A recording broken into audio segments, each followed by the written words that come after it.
미국 프로농구 역사상 가장 위대한 선수라고 할 수 있는 마이클 조던은 승부욕이 대단했던 것으로 알려져 있는데, 그의 트레이너였던 팀 그로버는 자신의 책 위닝에서 이렇게 말합니다.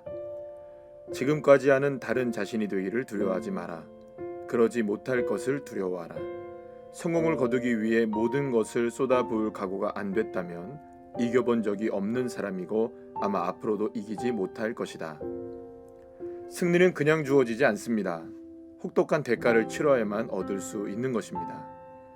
하나님은 이스라엘 백성들이 승리하길 원하셨습니다. 그러기 위해서 이스라엘 백성들은 자신의 모든 것을 하나님께 쏟아 부어야만 했습니다. 그렇다면 이스라엘 백성들은 승리했을까요? 여호수아가 죽은 후 그들은 지도자 없이도 스스로 하나님 앞에 모여 남겨진 가나안 땅을 정복하기 위해서 하나님께 기도합니다. 여호수아가 죽은 후에 이스라엘 자손이 여호와께 여쭈어 이르되 우리 가운데 누가 먼저 올라가서 가나안 족속과 싸우리이까? 이스라엘 백성들의 이러한 모습은 너무나 바람직한 믿음을 보여준 것입니다. 하지만 안타깝게도 이러한 모습은 그리 오래가지 않습니다. 그렇다면 이스라엘 백성들의 모습에는 어떤 문제가 있는 것일까요? 첫 번째는 유다가 시므온과 함께 전쟁을 치렀다는 것입니다. 하나님은 유다가 올라가라고 말씀하셨지 힘을 합쳐 싸우라고 말씀하지 않으셨다는 것입니다. 혼자 못했기 때문에 함께 한 것이 아니라 혼자 하지 않았던 것입니다.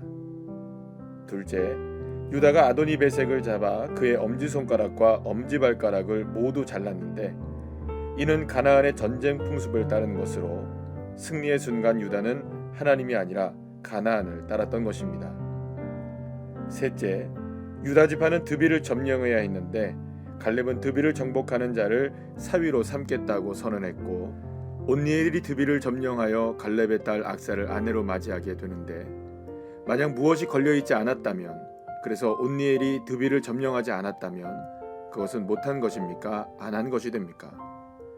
넷째, 유다 지파는 철병거를 앞세운 산지 주민들을 쫓아내지 못했고 베냐민 지파도 여부수 족속을 쫓아내지 못하고 노역하는 자로 삼았는데, 그렇다면 가나안을 쫓아내지 못한 것일까요? 안 한 것일까요?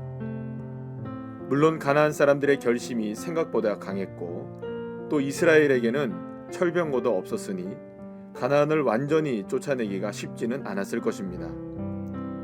하지만 하나님께 이 모든 것은 변명에 불과합니다. 제 아무리 가나안이 결심을 했다 할지라도 이스라엘이 더 결심했다면, 철병거를 앞세우는 것보다 하나님의 능력을 더 앞세웠다면 어떻게 되었을까요? 팀 그로버는 말합니다.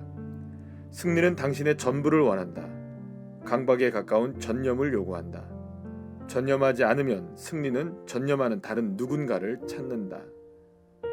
그렇다면 나는 어떻습니까? 나는 승리하고 있습니까? 진정으로 승리를 원한다면 하나님께 집중하고 전념하십시오. 그때 진정한 하나님 나라의 승리자가 됩니다.